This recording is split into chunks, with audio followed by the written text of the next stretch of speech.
में हो रही है, आप हिंसा को रोक नहीं पाते हैं, फिर मुस्लिमों को टारगेट करते हैं। जवाब दीजिए। देखिए, हम हिंदू मुसलमान कर रहे हैं। ये जो बोल रहे थे जनाब ओवैसी साहब, ये जाके सबसे पहले क्या बोले थे यूपी में? आपने जनाब गिरिराज सिंह को सुना कि नहीं? नहीं, हम बता रहे हैं उन्होंने क्या बोला था। इनकी पार्टी का नाम है मजलिसे इत्तिहादुल मुसलमीन, यानी मुसलमानों की एकता के लिए समर्पित पार्टी, और वह सेकुलरिज्म के लिए समर्पित है। यदि देश का प्रधानमंत्री कहता था मुस्लिम should have first right over the national resources of India, वो सेकुलरिज्म को समर्पित है।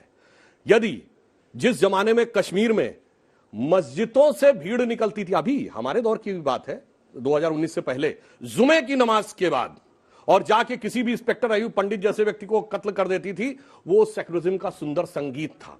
अब दक्षिण का बताता हूं, तमिलनाडु जिले का, तमिलनाडु स्टेट का पेरम्बूर जिला, उसमें कोलतार गांव 70% आबादी मुस्लिमों की हो गई, तो उन्होंने कहा मंदिर में पूजा बंद कर दीजिए, घंटा बंद कर दीजिए, हमारी धार्मिक भावना आहत होती है। कोई सेकुलरिज्म का सूरमा उत्तर से दक्षिण तक बोला हो तो बोलिए, बल्कि तमिलनाडु की सरकार ने मान लिया। फिर मद्रास हाई कोर्ट बीच में आया, उसने कहा यह कोई आधार नहीं बनता कि 70% हो गए इसलिए।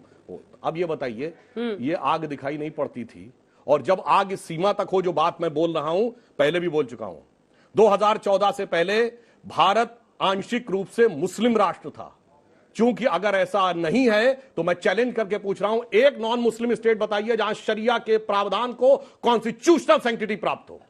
जो शाहबानो केस में अगर शरिया के खिलाफ गया सुप्रीम कोर्ट, तो संविधान में संशोधन करके पलट दिया गया। हलाला हो, महरम हो, ट्रिपल तलाक हो, ये सब के सब संवैधानिक दर्जा प्राप्त थे। अगर किसी को आपत्ति, को सेक्युलर देश बता दीजिए जिसमें ये सब चीजों को संवैधानिक दर्जा प्राप्त। अब बताइए आग कहां पे थी? लेकिन ये जो गिरिराज जी कह रहे थे उस पर आपने कुछ नहीं कहा। अगर अल्लाह को स्पीकर की जरूरत नहीं है तो हनुमान जी को चालीसा सुनने के लिए स्पीकर की जरूरत है। आप एक बार देखिए, अब आप जैसे हनुमान चालीसा में कहते हैं जय हनुमान ज्ञान गुण सागर, हनुमान जी की स्तुति करते हैं।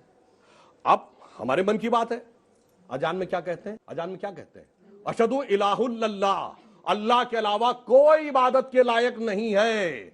अशहदु मोहम्मद रसूलुल्लाह का अर्थ यह हुआ कि रसूल के अलावा, मोहम्मद साहब के अलावा कोई पैगंबर नहीं है। तो जैनों के 24 तीर्थंकरों का अपमान, सिखों के 10 गुरुओं का अपमान, हिंदुओं के 10 अवतारों का अपमान आपके मन में है। घर में आपको प्रॉब्लम अजान से है, लाउड स्पीकर से नहीं है। मतलब अजान से प्रॉब्लम? मैं बता रहा हूं, लाउड स्पीकर से सही बात बोलिए ना। फिर बता रहा हूं, सुनिए। तो घूम फिर के क्यों पहुंच रहे हैं? आपके मन में है कि मेरे पिताजी सबसे लायक है, मैं अपने घर में कहूंगा।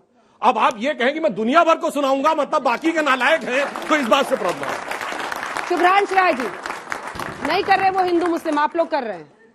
देखिए अंजना जी, ऐसा है कि 8 साल हो गया भारतीय जनता पार्टी